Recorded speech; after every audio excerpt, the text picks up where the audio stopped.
Did you know that in the Uganda Cancer Institute, every 2 seconds a patient dies because of cancer? Cancer is caused by eating food high in salt, sugar, and fat. Most of us don't even know that these products are high in sugar or salt or fat. The government of Uganda has the mandate to make policies and laws that make it easier for Ugandans to know that food is high in salt, sugar, and fat. The Ministry of Health has to make policies like front of pack warning labeling that are able to inform consumers that a product is high in salt, a product is high in sugar or fat.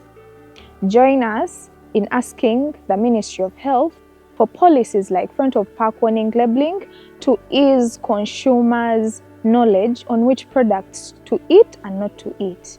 Thank you.